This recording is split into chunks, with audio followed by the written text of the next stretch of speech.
அடைக்கல பாறை அன்பின் சிகரம் ஆவலாய் அழைக்கிறார். இரக்கத்தின் ஊற்று ரட்சிப்பின் இறைவன் அன்புடன் அழைக்கிறார். அடைக்கல பாறை அன்பின் சிகரம் ஆவலாய் அழைக்கிறார்.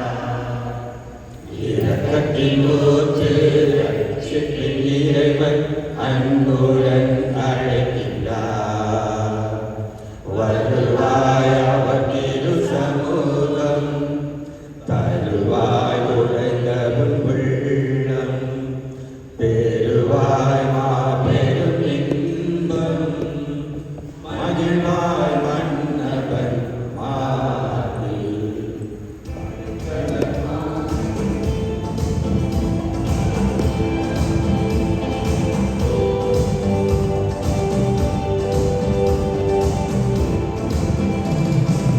இருளினை கடந்து ஒளியினை ஏற்றிட உன்னதர் அழைக்கின்றார். இருளினை கடந்து ஒளியினை ஏற்றிட உன்னதர் அழைக்கின்றார். இன்னல்கள் நீக்கி இன்பத்தை தந்திட இறைவனை அழைக்கின்றார். அடைக்கல பாறை அன்பின் சிகரம் ஆவலாய் அழைக்கின்றார். இரக்கத்தின் ஊற்று ரட்சிப்பின் இறைவன் அன்புடன் அழைக்கின்றார். அன்புடன் அழைக்கின்றார். தந்தை மகன் தூயாவியாரின் பெயராலே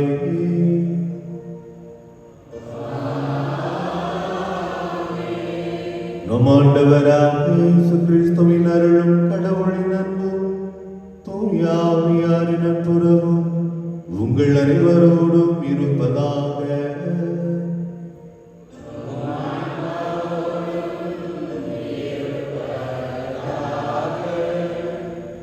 இயேசுவில் அன்பிற்குரியவர்களே, இந்த திருப்பலியானது பீட்டர் அகஸ்டின் குடும்பத்தினருடைய நன்றி பலியாகவும், ஜோசப் அக்வினாஸ் தாமஸ் குடும்பத்தினருடைய நன்றி பலியாகவும், ஜாய்சன் ஜெயராஜ் என்பவருடைய 32வது பிறந்த நாள் நன்றி பலியாகவும், மார்தா வில்லியம்ஸ் குடும்பத்தினருடைய நன்றி பலியாகவும் ஒப்புக் கொடுக்கப்படுகிறது. இறைவன் இவர்கள் செலுத்துகிற நன்றி அறிதல்களை கனிவோடு கேட்டறியவும், தொடர்ந்து இவர்களை வழிநடத்தவும் பாதுகாக்கவும், இவர்கள் விரும்புகின்ற நலன்களால் இவர்களை நிரப்பிட இப்பலியில் இவர்களுக்காக நாம் இறைவேண்டல் செய்வோம். மேலும் இறைவனடி சேர்ந்த ஆண்ட்ரூ ஜோசப், தவறிமுத்து ஜேம்ஸ் என்பவருடைய 1வது ஆண்டு நினைப்பலியாகவும், டிபிஎஸ் ஸ்டான்லி என்பவருடைய 26வது ஆண்டு நினைப்பலியாகவும், கேஜி மேரி பவுலின் டிசோசா என்பவருடைய 40வது நாள் நினைப்பலியாகவும், மரிய பிரான்சிஸ் செல்வராஜ் என்பவருடைய 31வது ஆண்டு நினைவுபலியாகவும், வால்டர் சேவியர் ரைமன் என்பவருடைய ஆண்மைகளை பாற்றிக்காகவும் இந்த பலியிலே நாம் இறைஞ்சுவோம்.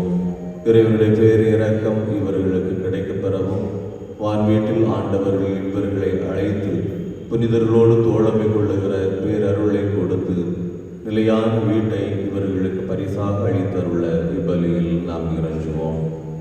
இறைவனுடைய பேர் இறக்கம் நம்ம ஒருவருக்கும் தேவை. எனவே நம்முடைய குற்றங்களை மன்னிக்கின்ற ஆண்டவர் அடுத்தவருடைய குற்றங்களை மன்னிப்பதற்குரிய திறந்த மனதை நமக்கு தரவும், அதே நேரத்தில் இறைவனுடைய திருமுன்னிலை நம்மை ஒப்புக் கொடுத்து எத்தகைய இறை வேண்டல்கள் நமக்கு நிறைவேற வேண்டும் என்பதற்காக வந்திருக்கிறோமோ அவற்றை ஆண்டவர் நிறைவேற்றி தந்து மனதிற்கு நிறைவையும் ஆறுதலையும் புதிய தெம்பையும் தந்து நம்மை காத்திட நம்பிக்கையோடு நம் ஒவ்வொருவருக்காக இப்பலியில் நாம் இறைஞ்சுவோம். தூய மறை நிகழ்வுகளை தகுந்த விதத்தில் ஒப்புக் கொடுக்க நம்முடைய குற்றங்களையும் குறைகளை நினைத்து பார்த்து ஆண்டவரிடமும் அடுத்தவரிடமும் மனவருந்தி மன்னிப்பு வேண்டுவோம்.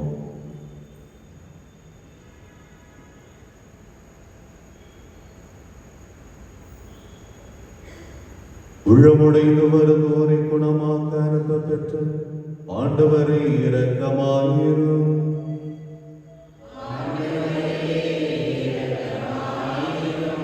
பாவிகளை தேடி வந்த கிறிஸ்துவே இரக்கமாயிரும்.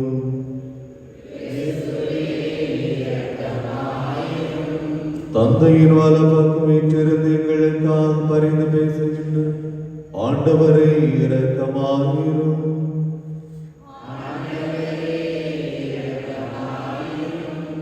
எல்லாம் வல்ல இறைவன் மீது இறக்க வைத்து நம் பாவங்களை மன்னித்து நம்மை நிலை வாழ்வுக்கு அழைத்து செல்வாராக. மன்றாடுவோமாக.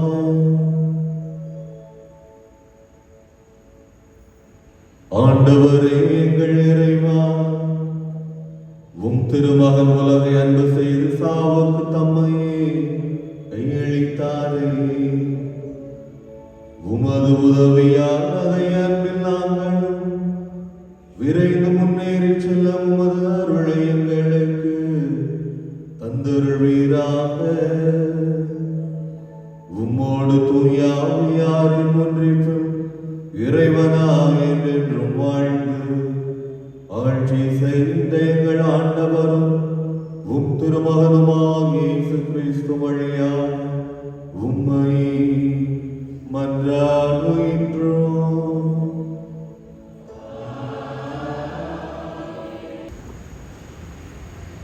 முதல் வாசகம் இறைவாக்கினர் எசாயா நூலிலிருந்து வாசகம்.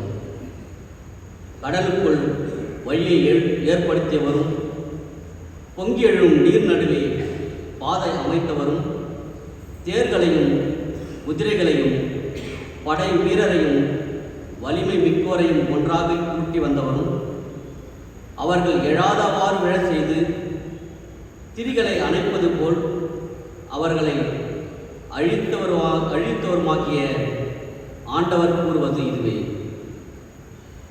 முன்பு நடந்தவற்றை மறந்துவிடுங்கள், முற்கால நிகழ்ச்சி பற்றி சிந்திக்காதிருங்கள். இதோ புது செயல் ஒன்றை நான் செய்கிறேன், இப்பொழுதே அது தோன்றிவிட்டது. நீ அதை கூர்ந்து கவனிக்கவில்லையா? பாலைநிலத்தில் நான் பாதை ஒன்று அமைப்பேன், பாழ்வெளியில் நீர் ஓடைகளை தோன்ற செய்வேன். காட்டு விலங்குகளும் என்னை புகழும், குள்ள நரிகளும் தீக்கோழிகளும் என்னை பெருமைப்படுத்தும். ஏனெனில் தேர்ந்தெடுக்கப்பட்ட என் மக்களுக்கு பாலை நிலத்தில் குடிக்க கொடுப்பேன், பால் நிலத்தில் நீரோடைகள் தோன்ற செய்வேன். எனக்கென்று நான் உருவாக்கிய இந்த மக்கள் என் புகழை எடுத்துரைப்பர்.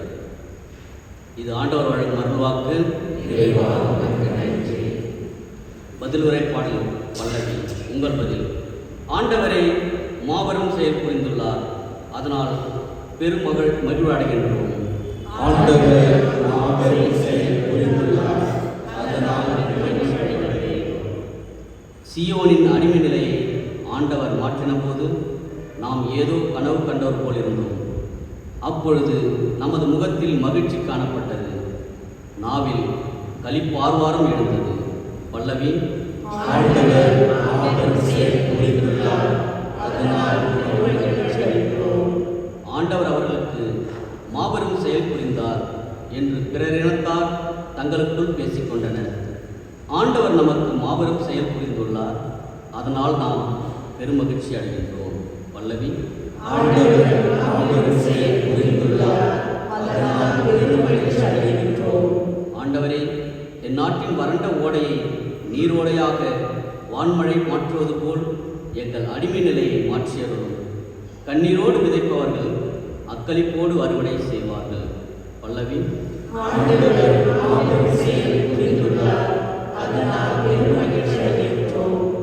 விதை எடுத்து செல்லும் போது அழுகையோடு செல்கின்றார்கள், அரிகளை சுமந்து வரும்போது அக்களிப்போடு வருவார்கள்.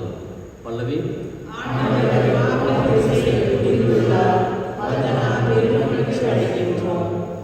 இரண்டாம் வாசகம். திருத்தூதர் பவுல் பிலிப்பியருக்கு எழுதிய திருமுகத்திலிருந்து வாசகம். சகோதர சகோதரிகளே, உண்மையில் என்னை பொறுத்த மட்டில் நான் ஆண்டவராம் கிறிஸ்து இயேசுவை பற்றிய அறிவே நான் பெற்ற ஒப்பற்ற செல்வம். இதன் பொருட்டு மற்ற எல்லாவற்றையும் இழப்பாக கருதுகின்றேன். அவர் பொருட்டு நான் அனைத்தையும் இழந்துவிட்டேன். கிறிஸ்துவை ஆதாயமாக்கிக் கொள்ள எல்லாவற்றையும் குப்பையாக கருதுகின்றேன். கிறிஸ்துவோடு இணைந்திருப்பதற்காகத்தான் நான் இவ்வாறு கருதுகின்றேன். திருச்சிற்றின் அடிப்படையில் நான் கடவுளுக்கு ஏற்புடையவனாக இயலாது. கிறிஸ்துவின் மீது கொண்டுள்ள நம்பிக்கையால் தான் அவருக்கு நான் ஏற்புடையவன் ஆக முடியும். இந்த ஏற்புடைமை கடவுளிடமிருந்து வருகிறது. நம் நம்பிக்கையை அடிப்படையாக கொண்டது. கிறிஸ்துவையும் அவர் தம் உயிர்த்தெழுதலின் வல்லமையையும் அறியவும் அவருடைய துன்பங்களில் பங்கேற்று சாவில் அவரை ஒத்திருக்கவும் விரும்புகின்றேன். அப்பொழுது தான் நானும் இறந்தோருடன் உயிர்த்தெழ இயலும். நான் இவற்றை ஏற்கனவே அடைந்துவிட்டேன் என்றோ நிறைவை எய்துவிட்டேன் என்றோ சொல்வதற்கில்லை. கிறிஸ்து இயேசு என்னை ஆட்கொண்டதற்கான நோக்கம் நிறைவேறுவதற்காக தொடர்ந்து ஓடுகின்றேன். அன்பர்களே, இந்நோக்கம் நிறைவேறிவிட்டது என நான் எண்ணவில்லை. ஆனால் ஒன்று மட்டும் சொல்கிறேன். கடந்ததை மறந்துவிட்டு முன்னிருப்பதற்காக கண்முன் கொண்டு பரிசு பெற வேண்டிய இலக்கை நோக்கி தொடர்ந்து ஓடுகின்றேன்.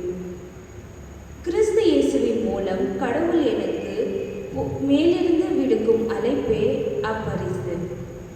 இது ஆண்டவர் வழங்கும் அருள்வாக்கு.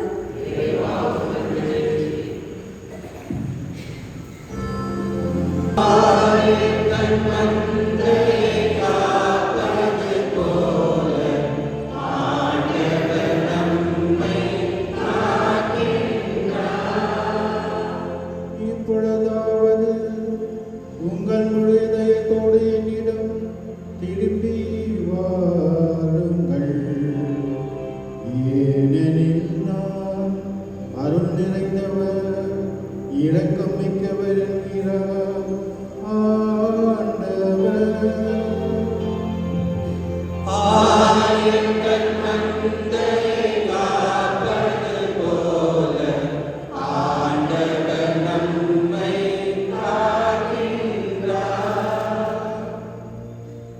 வார்த்தையால் இறைவன் உங்களோடு இருப்பாராக.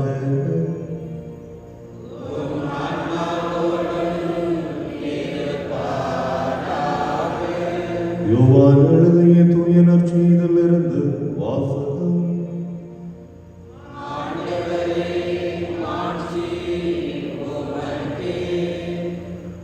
தொகுப்பு 8 இறை வார்த்தைகள் 1 முதல் 11 முடிய. அக்காலத்தில் இயேசு ஒலிவ மலைக்கு சென்றார். பொழுது விடிந்ததும் அவர் மீண்டும் கோவிலுக்கு வந்தார். அப்போது மக்கள் அனைவரும் அவரிடம் வந்தனர். அவரும் அங்கு அமர்ந்து அவர்களுக்கு கற்பித்தார். மறைநூல் அறிஞரும் பரிசேயரும் விபச்சாரத்தில் பிடிபட்ட ஒரு பெண்ணை கூட்டிக் கொண்டு வந்து நடுவில் நிறுத்தி, போதகரை, இப்பெண் விபச்சாரத்தில் கையும் மெய்யுமாக பிடிபட்டவள். இப்படிப்பட்டவர்களை கல்லால் எறிந்து கொல்ல வேண்டும் என்பது மோசே நமக்கு கொடுத்த திருச்சட்டத்தில் உள்ள கட்டளை. நீர் என்ன சொல்கிறீர் என்று கேட்டனர். அவர் மேல் குற்றம் சுமத்த ஏதாவது வேண்டும் என்பதற்காக அவர்கள் இவ்வாறு கேட்டு சோதித்தார்கள். இயேசு குனிந்து விரலால் தரையில் எழுதி கொண்டிருந்தார். ஆனால் அவர்கள் அவர் விடாமல் கேட்டுக்கொண்டிருந்ததால் அவர் நிமிர்ந்து பார்த்து, உங்களுள் பாவம் இல்லாதவர் முதலில் இப்பெண் மேல் கல்லெறியட்டும் என்று அவர்களிடம் கூறினார். மீண்டும் குனிந்து தரையில் எழுதி கொண்டிருந்தார். அவர் சொன்னதை கேட்டதும் முதியோர் தொடங்கி ஒருவர் பின்வருவராக அவர்கள் யாவரும் அங்கிருந்து சென்று விட்டார்கள். இறுதியாக இயேசு மட்டுமே அங்கே இருந்தார். அப்பெண்ணும் அங்கே நின்று கொண்டிருந்தார். இயேசு நிமிர்ந்து பார்த்து, அம்மா, அவர்கள் எங்கே? நீர் குற்றவாளி என்று எவரும் தீர்ப்பிடவில்லையா என்று கேட்டார். அவர், இல்லை ஐயா என்றார். இயேசு அவரிடம், நானும் தீர்ப்பளிக்கவில்லை, நீர் போகலாம், இனி பாவம் செய்யாதீர் என்றார். ஆண்டவரின் அருள்வாக்கு.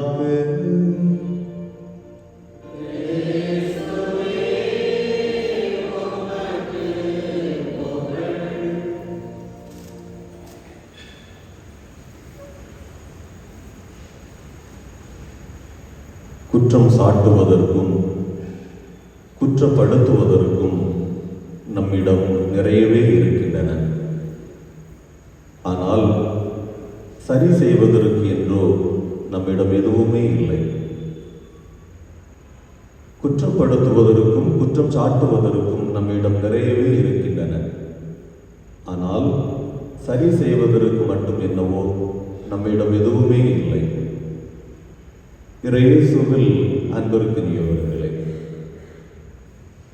பள்ளிக்கூடத்திலே ஒருவேளை மேல் வகுப்பில் படிக்கின்ற பொழுது அல்லது கல்லூரிகளில் நாம் படிக்கின்ற பொழுது இந்த ஒரு நிகழ்வு பாடமாக வைத்திருக்கலாம் என்று நான் நினைக்கிறேன்.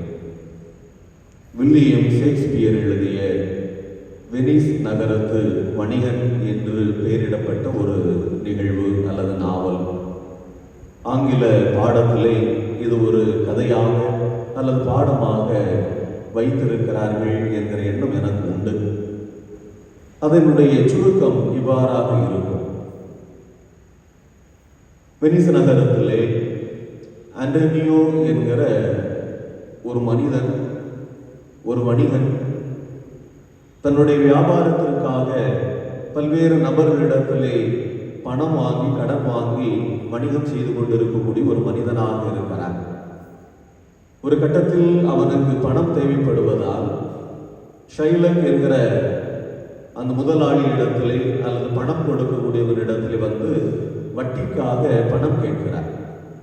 அந்த ஷைலக் என்பவரும் பணம் கொடுப்பதற்கு ஒத்துக்கொள்கிறார். ஆனால் ஒரு நிபந்தனை, நான் தருகிற பணத்தை நீ எனக்கு குறித்த காலத்தில் தர வேண்டும், இல்லை என்றால் நீ உன்னுடைய இதயத்தை எனக்கு அதற்கு பதிலாக தர வேண்டும் என்று நீ ஒத்துக்கொண்டால் நான் நீ கேட்கக்கூடிய பணத்தை உனக்கு தருகிறேன் என்று நிபந்தனை விதிக்கிறார். அண்டோனியோவுக்கு வேறு வழி இல்லை, பணம் தேவைப்படுகிறது, தனது வியாபாரம் நன்றாக தானே போய் கொண்டிருக்கிறது. எனவே அவன் ஒத்துக்கொள்ளுகிறார். எப்படியாவது சம்பாதித்து வாங்கிய கடனை அடைத்து விடலாம் என்று ஒத்துக்கொண்டு எழுதிவிடுகிறார். அந்த ஒப்பந்தம் என்பது இவ்வாறாகத்தான் இருக்கிறது. வாங்கிய கடனை திருப்பி செலுத்தவில்லை என்றால் எனது இதயத்தை நான் திரும்ப தருவேன். காலம் செல்கிறது.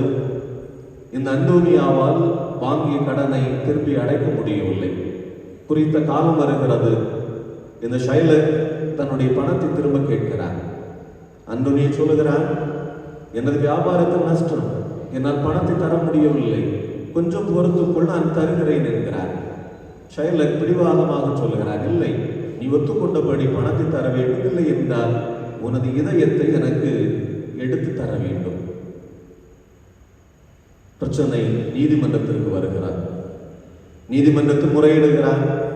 எல்லோரும் சொல்லுகிறார், ஆமாம், ஒத்துக்கொண்டபடி இவன் பணத்தை கொடுத்தாக வேண்டும், இல்லை என்றால் என்ன செய்ய வேண்டும், அவனை ஒத்துக்கொண்டான் அல்லவா, எனவே இதயத்தை அவன் கொடுத்தாக வேண்டும் என்று இறுதி கட்ட வருகிற பொழுதுதான் போர்ஷியோ என்கிற வழக்கறிஞர் இந்த அண்டோனியாவுக்காக வாதாட வருகிறார். அவனும் சொல்லி பார்க்கிறார். எத்தனையோ முறையீடுகள், எத்தனையோ வாதங்கள், யாரும் கேட்ட பாடில்லை. இறுதியிலே போர்ஷியோ சொல்லுகிறார், சரி, நீ ஒத்துக்கொண்டபடி அண்டோனியோ தனது இதயத்தை தருவான். ஆனால் ஒரு நிபந்தனை. என்ன நிபந்தனை? ஒப்பந்தத்தில் எழுதியபடி அவன் இதயத்தை மட்டும்தான் தருவான். ஆனால் அதற்காக ஒரு சொட்டு ரத்தம் கூட நீ சிந்தாமல் அவனது இதயத்தை எடுக்க வேண்டும் என்று அந்த வழக்கறிஞர் சொல்லுகிற பொழுதுதான் ஷைலக் யோசிக்கிறார், தன்னுடைய வாதம் என்பது தவறானது அல்லவா என்று. இயேசுவில் அன்பிற்குரியவர்களே, சட்டத்தின் பிடிவாதங்களுக்குள் முடங்கி கிடக்கிற மனிதர்களுக்கு அடுத்தவருடைய உணர்வுகள் புரிவதில்லை. சட்டத்தினுடைய பிடிமானங்களுக்குள் சிக்கி தவிக்கின்ற மனிதர்கள் மனிதாபிமானத்தை பற்றி எண்ணுவது இல்லை. இதுதான் நம்முடைய வாழ்விலும் நடந்து கொண்டிருக்கிறது. பல நேரங்களில் நம்முடைய எண்ணங்கள் அடுத்தவரை குற்றப்படுத்த வேண்டும் என்று சொன்னால் நாம் சொல்வதற்கு நிறைய குற்றச்சாட்டுகளை வரிசைப்படுத்துவதற்கு காத்திருக்கிறோம். ஆனால் அந்த மனிதனுடைய உணர்வுகள் என்னவாக இருந்தது, அவன் எந்த சூழ்நிலையில் இப்படி இருந்தான் என்று அடுத்தவனுடைய நிலையில் இருந்து சிந்திப்பதற்கு நாம் இன்று தயாராகவே இல்லை. எனவே நாம் நம்முடைய எண்ணங்கள் என்ன தோன்றுகிறதோ அதை அப்படி கொட்டி தீர்க்கிற மனிதர்களாகவே இருந்து கொண்டிருக்கிறோம் என்பதனுடைய அடையாளம் தான் இன்றைய நற்செய்தி வாசகம். ஒரு பெண் விபச்சாரத்தில் பிடிபட்டு விட்டாள் என்று மறைநூல் அறிஞர்களும் பரிசேயர்களும் இயேசுவிடம் கொண்டு வருகிறார்கள். இங்கே பயன்படுத்தக்கூடிய வார்த்தை ரொம்ப அழகானது. இவள் கையும் மெய்யுமாக பிடிபட்டவள். அன்பிற்கு இவர் எவ்வளவுக்கு கொடுமையான வார்த்தை. பக்தியாக கடந்து செல்வதற்கு நாம் இங்கு அழைக்கப்படவில்லை. இந்த வார்த்தையினுடைய உச்சகட்டம் என்பது இதுதான். இவள் கையும் மெய்யுமாக பிடிபட்டவள் என்றால் இந்த பெண்ணோடு விபச்சாரம் செய்தவன் எங்கே? இதை நாம் மறந்துவிடுவோம். எனவே குற்றம் சாட்ட வேண்டும் என்று சொன்னால் யாரை பழிவாங்க வேண்டும் என்று நாம் நினைக்கிறோமோ அவர்களை மட்டுமே நாம் குறிவைக்கிறோம். இங்கே குறிவைக்கப்பட வேண்டியவள் இந்த பெண் மட்டுமல்ல, இந்த பெண் வழியாக இயேசு குறிவைக்கப்படுகிறார். ஏன் இயேசுவிடம் கொண்டு வருகிறார்கள் என்றால், இந்த பெண் தவறு செய்து விட்டால் எனவே மோசேயினுடைய சட்டத்தின் அடிப்படையில் இவள் கல்லால் எறிந்து சாகப்பட வேண்டும். எனவே நீர் என்ன சொல்கிறீர்? ஒருவேளை இயேசு இல்லை இவளை விட்டுவிடுங்கள் என்று சொன்னால் இயேசு திரு சட்டத்திற்கு எதிரானவர், மோசைக்கு எதிரானவர் என்று குற்றம் சாட்டலாம். இல்லை இவளை கல்லால் எறியுங்கள் என்று சொன்னால் இவருக்கு மனிதாபிமானம் இல்லையா என்று குற்றம் சாட்டலாம். எனவே ஒரு பெண் வழியாக இயேசுவும் குறிவைக்கப்படுகிறார். இதுதான் காலத்தினுடைய கொடுமை. அன்பிற்குரியவர்களே, மனித மனம் எவ்வளவுக்கு வஞ்சகத்தன்மையோடும் பழிவாங்க வேண்டும் என்றும் குறிவைத்துக் கொண்டு அடுத்தவரை தாக்க வேண்டும் என்பதை காத்துக்கொண்டு இருப்பதனுடைய அடையாளம் தான் இந்த நிகழ்வு என்பதை பல நேரங்களில் நாம் மறந்துவிட்டோம். அதற்காக அவர்கள் கையில் எடுப்பது சட்டத்தை. இதைதான் நம்முடைய வாழ்வில் பல நேரங்களில் கடைபிடித்துக் கொண்டிருக்கிறோம். ஆனால் ஆண்டவர் இயேசு எவ்வளவுக்கு ஞானத்தோடும் விவேகத்தோடும் இந்த நிகழ்வை கையாளுகிறார் என்றார். உங்களுள் பாவம் செய்யாதவன் இவள் மேல் கல்லெறியட்டும் என்று சொன்னவுடன் யோவான் செய்தியாளர் மிக தெளிவாக சொல்லுகிறார். அனைவரும் கடந்து செல்விட்டார்கள் என்று சொல்லவில்லை, முதியோர் தொடங்கி ஒருவர் பின் ஒருவராக அங்கிருந்து நகர்ந்து செல்கிறார். அப்படி என்றால் பாவம் என்பது முதியோர் தொடங்கி இளைஞரிடத்தில் சிறுவரிடத்தில் இருந்திருக்கக்கூடும். எனவே யாரும் இதில் தவறிழைக்காத மனிதர்கள் இல்லை. எல்லோரிடத்திலும் தவறுகள் இருக்கிறது, பலவீனங்கள் இருக்கிறது.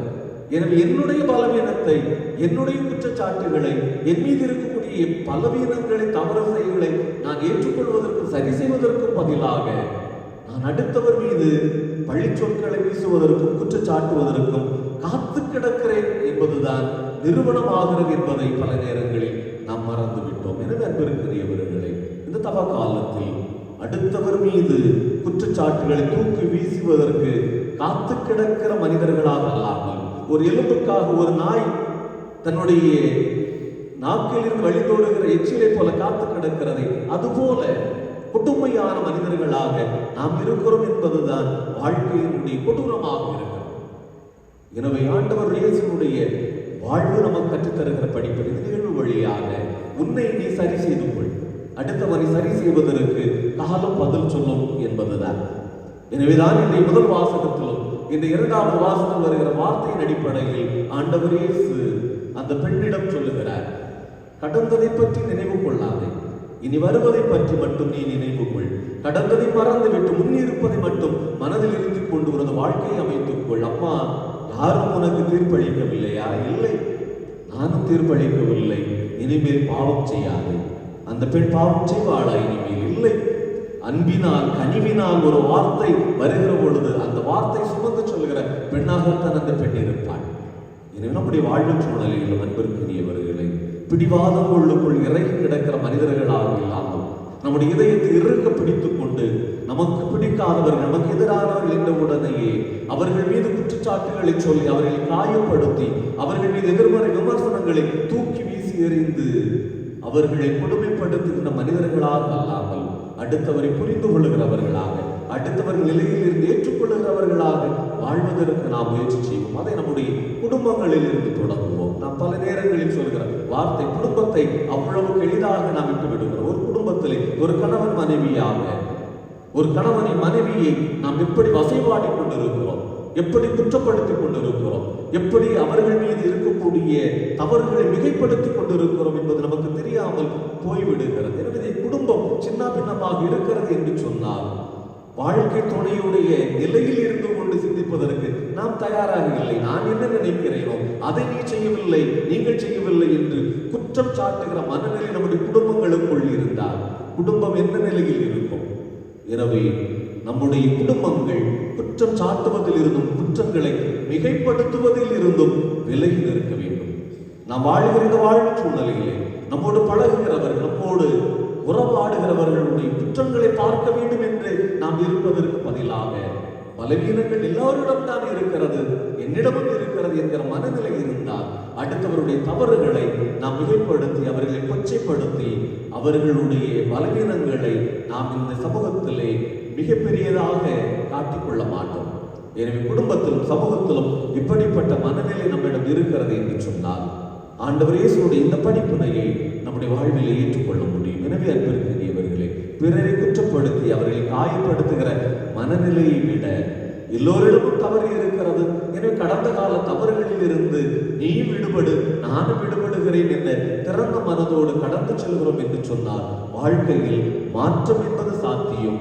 எனவே வாழ்வு கற்றுத்தருகிற இந்த படிப்பினையை இந்த இறைவார்த்தை வழியாக சிந்திக்க ஆரம்பிப்போம். எவருடைய தவறுகளையும் மிகைப்படுத்துகிற மனநிலையை தவிர்த்து நானும் தவறு இழைத்திருக்கிறேன், எனவே நீயும் நான் சேர்ந்தே மனம் மாறுவோம், நம்மையும் திருத்திக் கொள்ளுகிறோம் என்கிற திறந்த மனம் நம்மிடம் இருக்கிற பொழுது இறைவனுடைய இதயத்திற்கு ஏற்ற மனிதர்களாக நாமும் மாறிக்கொள்வோம். எனவே குற்றப்படுத்துவதற்கும் குற்றம் சாட்டுவதற்கும் இங்கு நிறையவே இருக்கின்றன. ஆனால் சரி செய்வதற்கு என்றும் எதுவுமே இல்லை. எழுந்து நமது நம்பிக்கையை அறிக்கையிடுவோம்.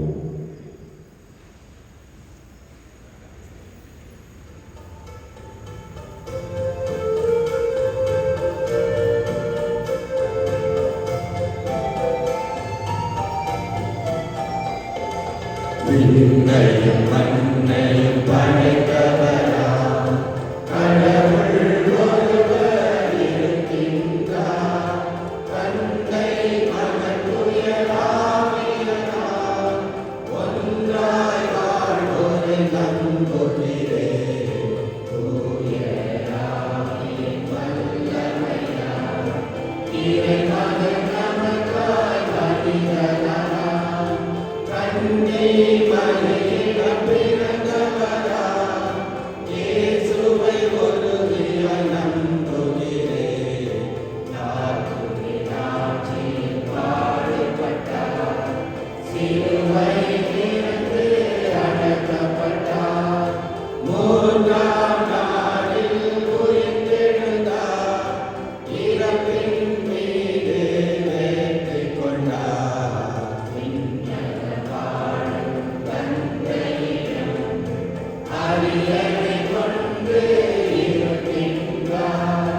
உலகம் முடியும் காலத்திலே நடுவராய் திரும்பவும் வந்திடுவார். தூய ஆவியாரை நம்புகிறேன். பாரினில் அவர் துணை வேண்டுகிறேன். பாவ மன்னிப்பில் தூய்மை பெற்று பரிகார வாழ்வில் இணைந்திடுவேன்.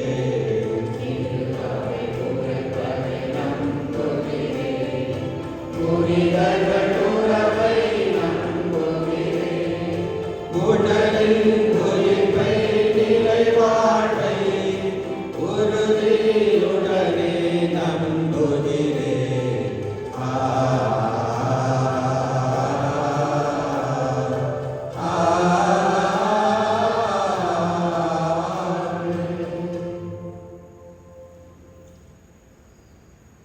அன்பு நிறைந்த ஆண்டவர் நமக்கான அருளை தருவதற்கு காத்திருக்கிறார் என்கிற உணர்வோடு நம்முடைய வேண்டுதல்களை எடுத்துச் சொல்வோம்.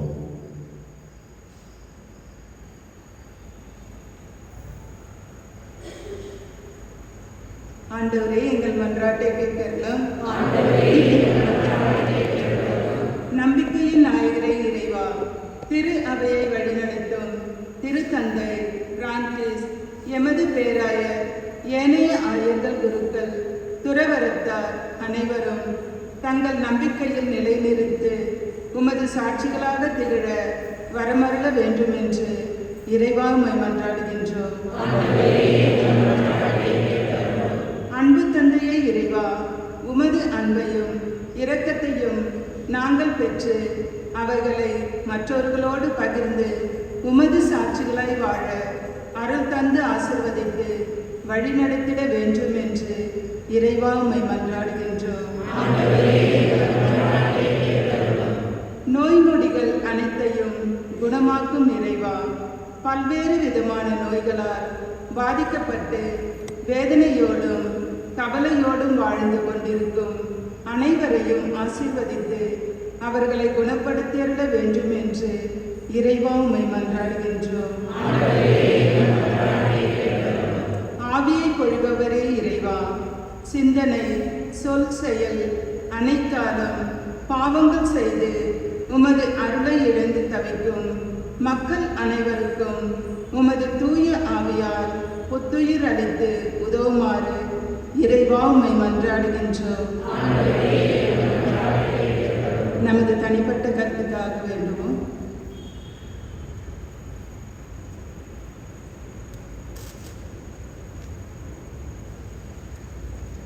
கரங்களை குவித்து கண்களை மூடி இறைவனுடைய உடனிருப்பை இன்னும் ஆழமாக நாம் நம்முடைய இதயத்தில் உணர்ந்து கொள்வோம்.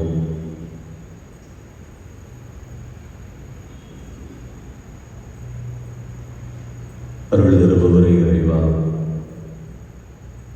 உம்முடைய பேரன்பு எங்கள் பலவீனங்களை தாண்டி மேலானது. ஆண்டவரின் நீரின் குற்றங்களை பார்ப்பீராக உமக்கு முன் யார் நிற்க முடியும்? உமது இரக்கத்தை எங்கள் மீது வெளிப்படுத்தும். எங்களுடைய பலவீனங்களை ஏற்றுக்கொள்வதற்குரிய திறந்த மனதை தாரும். எங்களுடைய வாழ்வு மாற்றத்தின் மூலமாக நாங்கள் விரும்புகின்ற அருள்வரங்களை எங்களுக்கு தாரும். எண்ணற்ற வேண்டுதல்கள், எண்ணற்ற தேவைகள் எங்களுக்கு இருக்கின்றன. எங்கள் மனதில் நாங்கள் நிரப்பி வைத்திருக்கக்கூடிய மனப்பாரங்கள், கவலைகள் எல்லாவற்றையும் போக்கும். தீர்வுகளுக்காகவும் தெளிவுகளுக்காகவும் நாங்கள் ஓடிக்கொண்டிருக்கிறோம். என்ன செய்ய வேண்டும் என்று தெரியாமல் திணறிக் கொண்டிருக்கிறோம். நல்ல வழிகாட்டுதலை தாரும். எங்களுடைய மனதின் குழப்பங்களை தீர்த்தரணும். குடும்பங்களை ஆசீர்வதியும். நிறைவான அமைதியை தாரும். தவறுகளை மிகைப்படுத்துகின்றவர்களாக அல்லாமல் ஏற்றுக்கொள்ளுகிறவர்களாக, விட்டுக் கொடுக்கிறவர்களாக வாழச் செய்யும். எல்லோருடைய வாழ்விலும் தவறு உண்டு என்பதை புரிந்து கொள்வதற்குரிய திறந்த மனதை தாரும். செய்கின்ற தொழிலை ஆசீர்வதியும். குழந்தைகள் எழுதிய தேர்வுகளை ஆசீர்வதியும். வெற்றியையும் நல்ல மதிப்பெண்களையும் கொடுத்தருளும். ஆண்டவரே, பிறரிடம் சொல்ல முடியாத கவலைகள் உண்டு. எங்களுடைய இதயத்தை திறந்து பார்ப்பவர் நீர். இந்த நேரத்தில், இந்த நாளில் என்ன வேண்டும் என்று நாங்கள் இறைவேண்டல் செய்கிறோமோ அவற்றை கனிவோடு கேளும். எங்கள் இதயத்தின் அழுகை உம்முடைய திருப்பாதத்தை வந்தடையட்டும். நல்லது நடக்கும் என்கிற நம்பிக்கை எங்களுக்கு தாரும். எங்கள் ஆண்டவராகிய இயேசு கிறிஸ்து வழியாக உம்மை கொண்டாடுகின்றோம். என்னை முழுமையாகவே மனம் தருவேன் காணிக்கை. என்னை முழுமையாகவே இங்கு மலராய் மலர்ந்து உன்னில் உயிராய் கலந்து வருவே உன் அன்பில் இணைந்து தருவே.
இல்லாமல் இறைவா கிறிஸ்தவ நம்பிக்கையின் படிப்பினையால் நிரப்பியுள்ள உம்மடியார்களுக்கும் எங்களுக்கும் செவி சாய்த்தருளும்.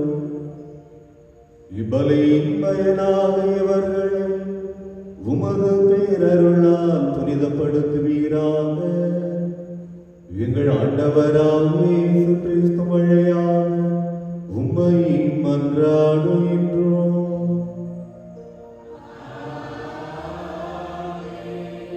ஆண்டவர் உங்களோடு இருப்பாராக.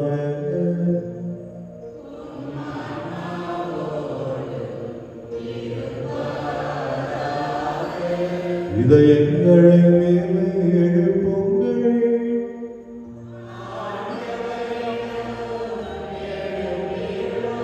நம் இறைவனாகிய ஆண்டவருக்கு நன்றி கூறுவோம்.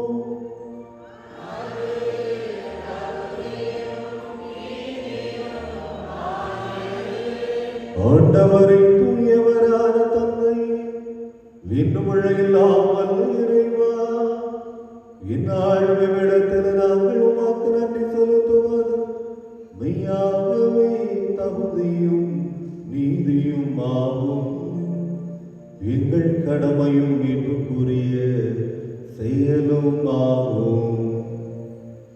எங்கள் உண்ணா நோன்பின் வழியாக நீர் எங்கள் தீய நாட்டங்களை அடக்குகின்றீர், மனதை மேலே எழுப்புகின்றீர், நற்பண்புகளையும் அவற்றிற்கான பரிசுகளையும் எங்கள் ஆண்டவராகிய கிறிஸ்து வழியாக பெருகச் செய்கின்றீர்.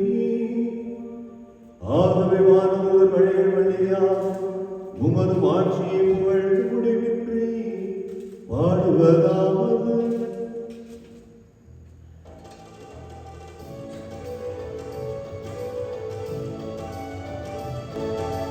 தூயவர் தூயவர் தூயவர் தான் படைகளின் கடவுளாம் ஆண்டவர். விண்ணகமும் மண்ணகமும் உமது ஆட்சியால் நிறைந்துள்ளது. உன்னதங்களிலே ஓசானா, உன்னதங்களிலே ஓசானா, ஆண்டவர் பெயரால் வருகிறவர் ஆசி பெற்றவர். உன்னதங்களிலே ஓசானா, உன்னதங்களிலே ஓசானா.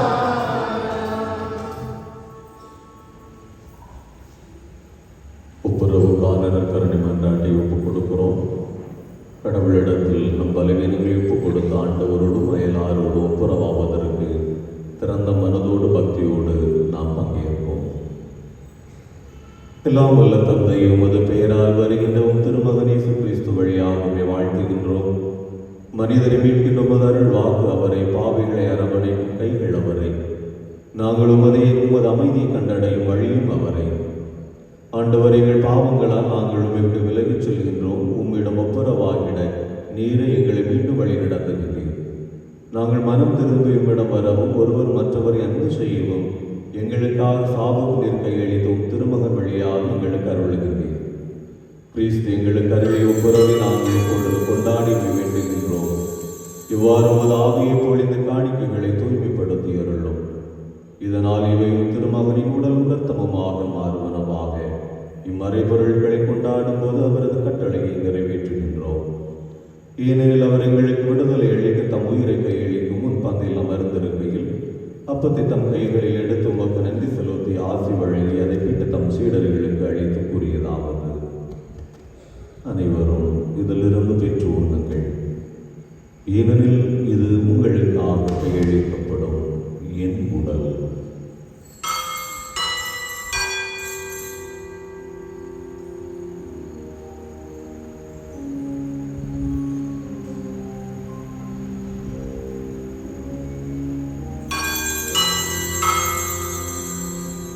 அவ்வளவு அதை மாலை வேளையில் ஆசியின் கிணத்தை தம் கைகளில் எடுத்து உமது இரக்கத்தை அறிக்கையிட்டு அதை தம் சீடர்களுக்கு அளித்து கூறியதாவது: அனைவரும் இதிலிருந்து பெற்று பரவுங்கள். ஏனெனில் இது புதிய நிலையான உடன்படிக்கைக்குரிய என் இரத்தத்தின் கிண்ணம். இது பாவ மன்னிப்புக்கென்று உங்களுக்காகவும் பலருக்காகவும் சிந்தப்படும். இதை என் நினைவாக செய்யுங்கள்.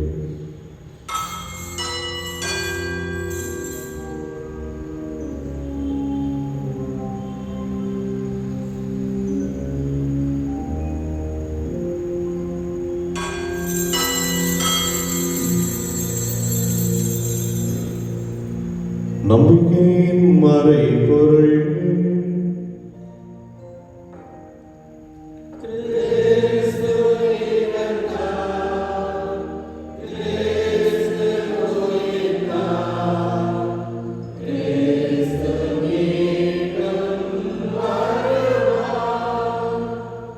அவரும் திருமகன் தமது அன்பின் ஆச்சாரமாக விட்டு சென்ற இறப்பு உயிர்ப்பு நினைவை நாங்கள் இப்போது கொண்டாடுகின்றோம். இவ்வாறு எங்களுக்கு வழங்கியவற்றை நிறைவான பெரும் பலியாக நாங்கள் ஒப்புக் கொடுக்கிறோம். தூயவரான தந்தையும் திருமகனுடைய எங்களை ஏற்றுக்கொள்ளும் தாழ்மையுடன் கொண்டாடுகின்றோம். அவருடைய ஆவியை இந்த வீட்டின் விருந்தில் கனிவு கூர்ந்து எங்களுக்கு தந்தருளும். எங்களை ஒருவர் மற்றவரிடமிருந்து அந்நியப்படுத்தும் அனைத்தையும் இவர் அகற்றுவாராக. இவர் எமது திரு அவை மனிதனுடைய ஒற்றுமையின் அடையாளமாகவும் அமைதியின் கருவியாகவும் செயலாற்றி செய்வாராக. எங்கள் திருத்தந்தை பிரான்சிஸ், எங்கள் ஆயர்கள் பீட்டர், சூசிநாதன், சதீஷ், எல்லா ஆயர்களும் மக்களாக அனைவரையும் அன்புறவில் காத்தருள்வாராக.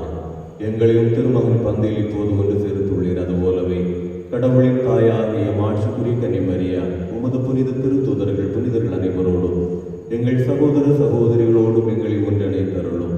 அவ்வாறு உமது நட்புறவில் இறந்து போன எல்லா மக்களினத்தாரின் மொழியினரையும் உமது நிறைவான அமைதி நிலவும் புதிய விண்ணகம், புதிய மண்டகத்தில் முடிவில்லா ஒற்றுமையின் விருந்தில் பங்கு பெற எங்கள் ஆண்டவராக இயேசு கிறிஸ்துவில் ஒன்று சேர்த்தருளும். இவர் வழியாக இவரோடு இவர் எல்லாம் வல்ல இறைவனாகிய தந்தையே, தூயாவியாரின் ஒன்றிப்பு எல்லா புகழும் மாற்றியும் என்றென்றும் உமக்கு உரியதே.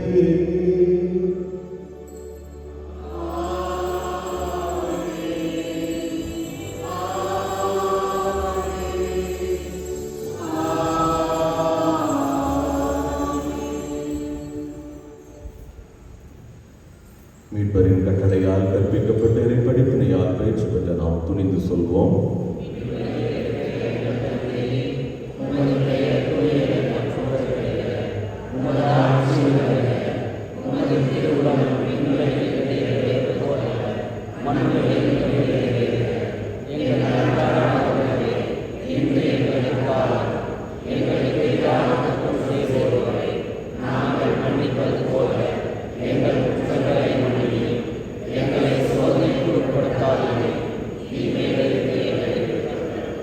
ஆண்டவரை தீமறித்தும் விருதுகளை விடுவித்து எங்கள் வாழ்நாளை அமைதியை கனிவுடன் அருளும் என்றாடுகின்றோம். உமது இரக்கத்தின் உதவியால் நாங்கள் பாவத்திலிருந்து இப்போது விடுதலை பெற்று யாதொரு கலக்கமும் இனி நலமாயிருப்போமாக. நாங்கள் எதிர்நோக்கி இருக்கும் பேரின்பத்துக்காக மீட்பராக இயேசு கிறிஸ்துவின் வருகைக்காக காத்திருக்கின்றோம். ஆண்டவர் இயேசு கிறிஸ்துவை அமைதி உங்களுக்கு விட்டு செல்கின்றேன், என் அமைதி உங்களுக்கு அளிக்கின்றேன் என்னும் திருத்தூதர்களுக்கு மொழிகிறேன்.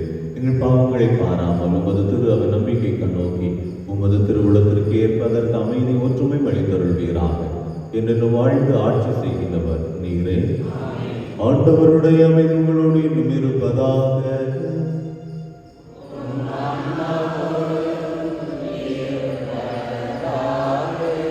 ஒருவருக்கொருவர் அமைதியை பகிர்ந்து கொள்வோம்.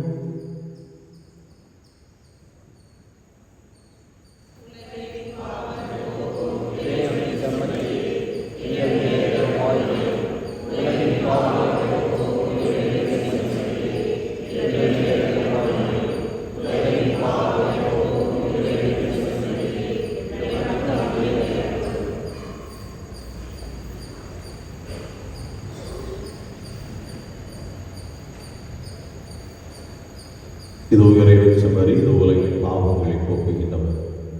பிறருடைய குற்றங்களை மிகைப்படுத்தி வாழ்கின்ற மனிதர்களாக அல்லாமல் நம்முடைய பலவீனங்களை கண்டுகொண்டு அதை ஏற்றுக்கொள்வதற்குரிய வழிகாட்டுதலை தருகிற இறைவன் இன்று விருந்திலே தகுதியான முறையில் பங்கெடுக்கக்கூடிய நாம் அனைவருமே பேறு பெற்றவர்கள்.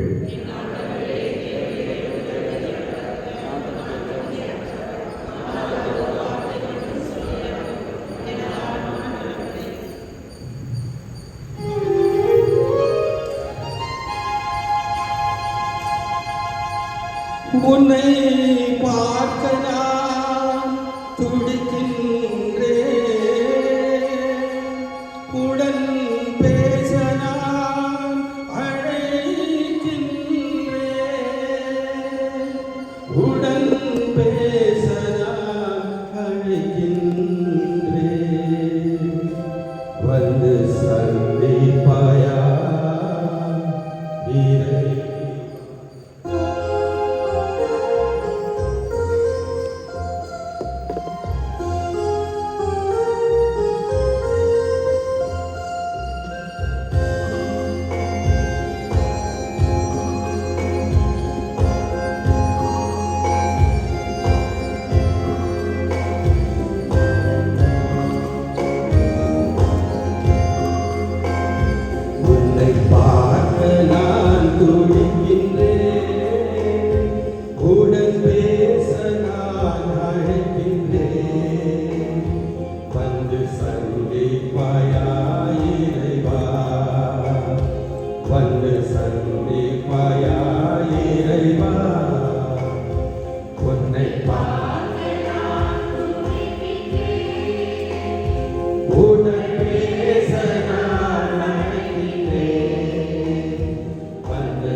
வழிகாட்டும் பொன்மொழி கேட்கின்றேன், பலிபீடம் தவறாக விழைகின்றேன். வழிகாட்டும் பொன்மொழி கேட்கின்றேன், பலிபீடம் தவறாக விழைகின்றேன். வெளிவேடம் கொண்டே நான் வாழ்கின்றேன், வெளிவேடம் கொண்டே நான்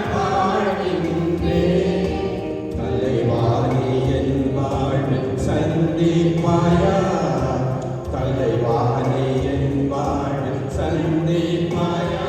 உன்னை பார்க்க நான் துடிக்கின்றேன், உடன் பேச நான் அழைக்கின்றேன். வந்து சந்திப்பாயா.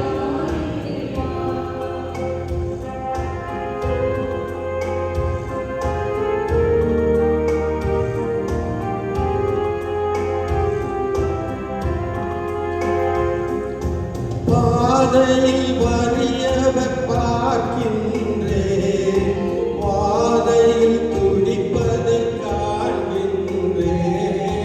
பாதையில் வறியவர் பார்க்கின்றேன், பாதையில் துடிப்பதை காண்கின்றேன்.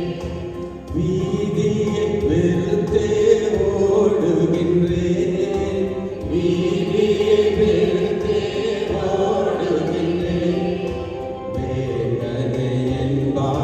சந்திப்பாயா, வேதனை என் வாழ்வில் சந்திப்பாயா. உன்னை பார்க்க நான் துடிக்கின்றேன், உடன் பேச நான் அழைக்கின்றேன். வந்து சந்திப்பாயா இறைவா, வந்து சந்திப்பாயா இறைவா.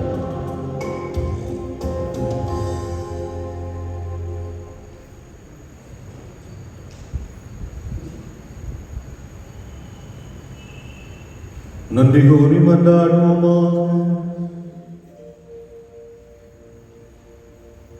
இல்லாமல் இறைவா எங்களுக்கு அருள் புரிய உம்மை வேண்டுகின்றோம். இயேசு கிறிஸ்துவின் உடலையும் இரத்தத்தை உட்கொள்கின்ற நாங்கள் அவருடைய உறுப்பினர்களாக என்றும் விளங்குவோமாக. என்றென்று வாழ்ந்து ஆட்சி செய்கின்றவர் வழியாக உம்மை மன்றாடுகின்றோம்.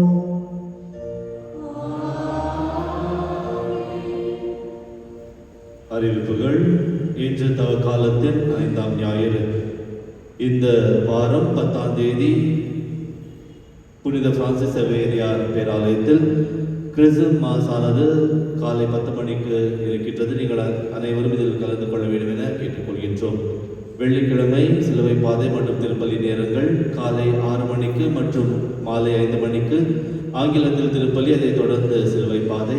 காலை 7 மணிக்கு மற்றும் மாலை 6 மணிக்கு தமிழில் திருப்பலி, அதைத் தொடர்ந்து சிலுவை பாதை. காலை 8:30 மணிக்கு கன்னடத்தில் சிலுவை பாதை, அதைத் தொடர்ந்து திருப்பலி. காலை 10:30 மணிக்கு தமிழில் சிலுவை பாதை, அதைத் தொடர்ந்து திருப்பலி.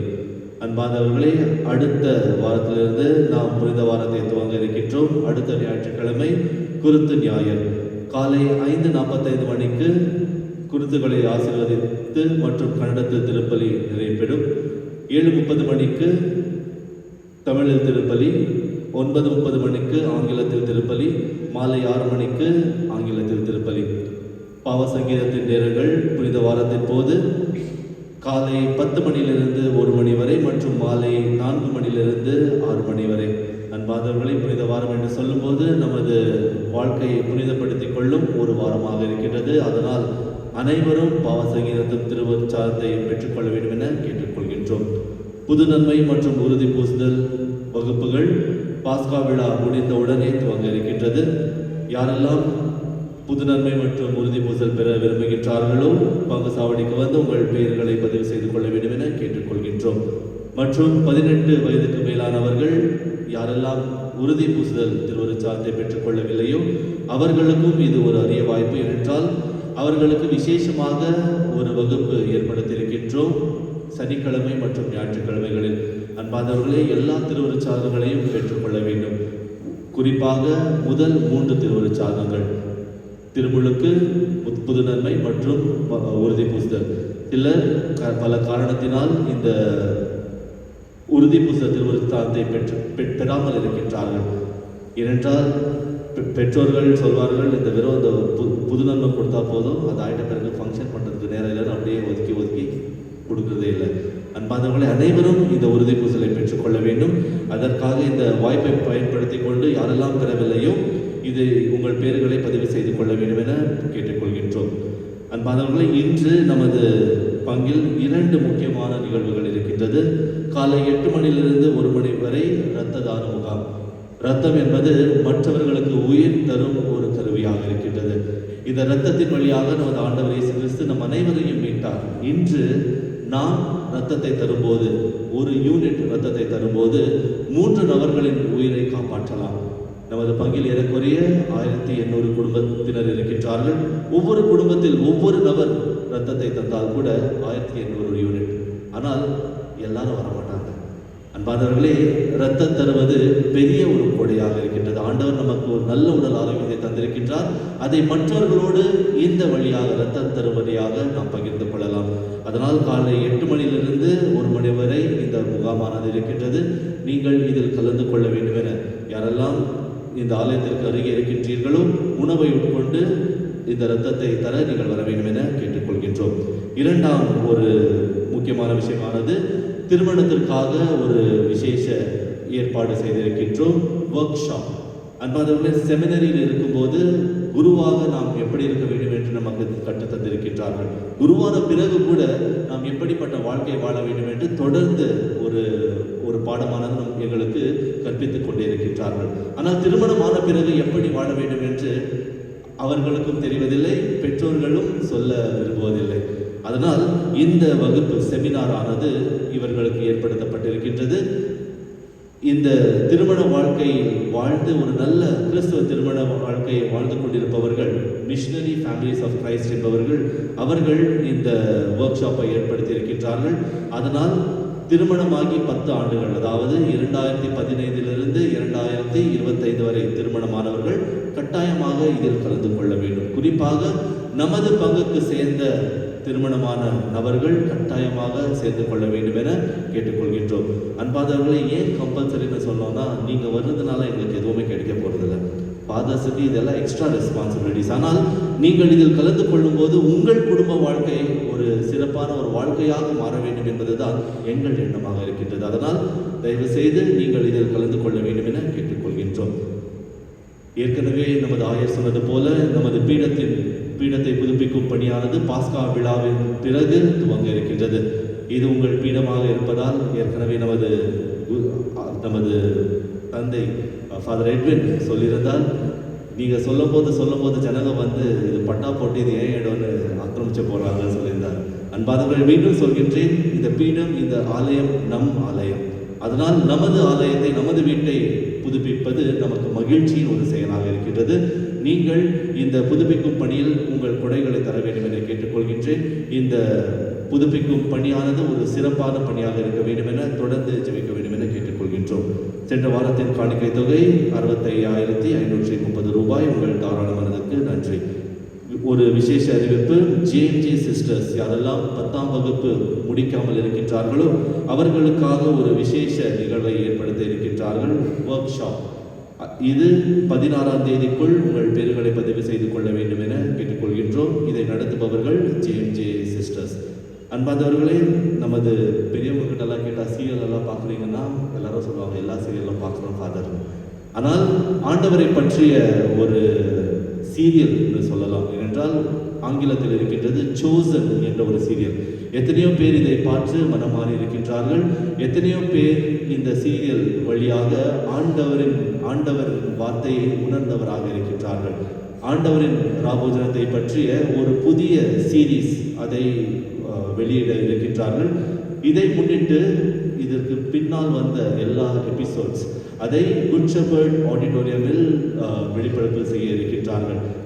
இது ஆங்கிலத்தில் இருக்கும். அன்பாதவர்களை, வெளியே செல்லும் போது ஒரு லீஃப்லெட், ஒரு QR கோட் போட்டு லீஃப்லெட் கொடுப்பாங்க. உங்களுக்கு போக வேண்டும் என்று விருப்பம் இருந்தால் அதை ஸ்கேன் பண்ணால் 5 டிக்கெட் கொடுப்பாங்க. ஒரு குடும்பமாக போய் சாயந்தரம் எந்த படமும் பார்க்காம ஆண்டவருடைய படத்தை பார்த்துட்டு நீங்கள் வரலாம். அதனால் வெளியே செல்லும் போது சிலர் கொடுத்து கொண்டிருப்பார்கள், அதை நீங்கள் எடுத்துக்கொள்ள வேண்டும் என கேட்டுக்கொள்கின்றோம். இதை நமது ஆயர் ஜோசப் சுசைநாதன் மற்றும் நமது பேராயர் பீட்டர் மச்சாதோ அவரும் சொல்கின்றார், அனைவரும் இதை பார்த்து ஆண்டவரின் வாழ்க்கையை நாம் அறிந்து கொள்ள வேண்டும் என்று அவர்களும் சொல்கின்றார்கள். கடைசி ஆசிற்காக அனைவரும் எழுந்து நிற்போம். ஆண்டவர் உங்களோடு இருப்பாராக.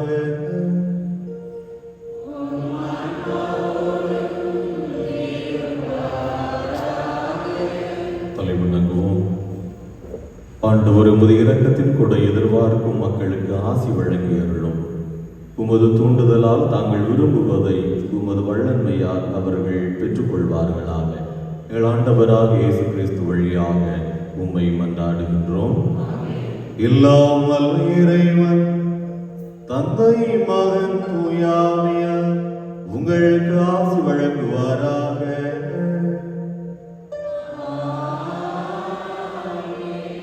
குற்றப்படுத்துகின்ற மனிதர்களாக அல்லாமல் நம் பலவீனங்களை ஏற்றுக்கொண்டு வாழ சென்று வாருங்கள்.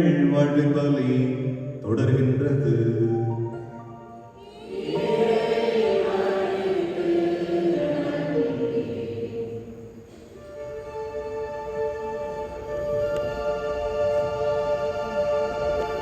என் கூடவே இரு, ஓ இயேசுவே, நீ இல்லாமல் நான் வாழ முடியாது.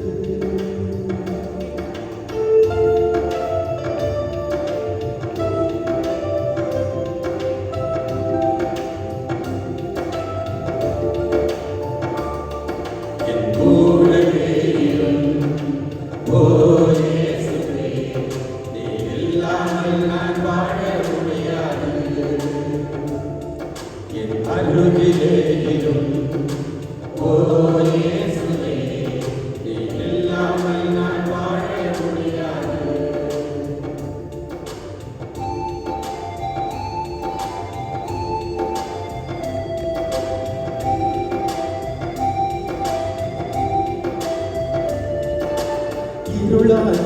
வாழ்க்கையிலே வெளிச்சமானிலே உயிரற்ற வாழ்க்கையிலே ஜீவனானிலே இருளாக வாழ்க்கையிலே வெளிச்சமானிலே உயிரற்ற வாழ்க்கையிலே ஜீவனானிலே என் வெளிச்சம் நீயே என் ஜீவனும் நீயே எனக்கு எல்லாமே நீங்க தானப்பா என் வெளிச்சம் நீ